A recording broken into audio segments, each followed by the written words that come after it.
So this is the end of my first week in Parliament. It's a real honour to be serving the Labor Party in Federal Parliament. When I first was involved in the induction program, they gave us each our number.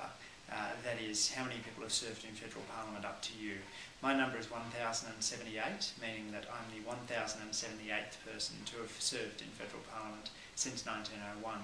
And of course there's a much smaller group of those are Labor Party politicians, so when you sign the book in caucus, that is a true honour. Question time this week and the parliamentary business has really been focused on two different questions. Do you want a team, the Labor team, which is committed to values of opportunity, committed to big reforms around building the national broadband network, keeping our economy strong, making sure we have the school reforms and the health reforms we really need, or the opposition, which has just been committed to wrecking absolutely everything.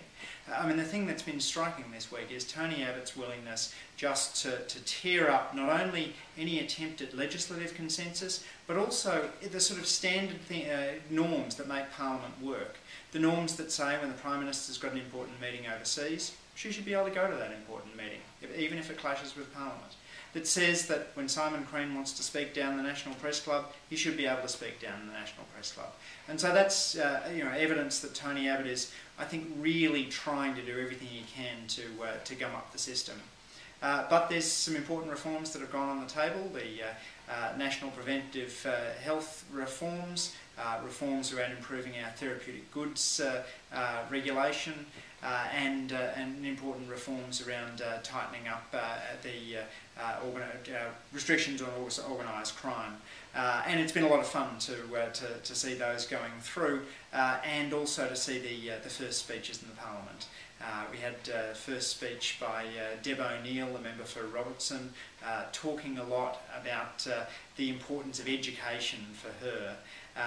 Michelle Rowland, the member for Greenway, talked about the importance for her of the national broadband network and the transformation that the national broadband network can bring. And of course Ken Wyatt, the first Indigenous person to sit in the House of Representatives, gave his first speech. So a terrific week, a great honour to be here, and I'm really proud to be part of the Gillard team, and hope that we can break through that deadlock in order to get things done for the rest of the year.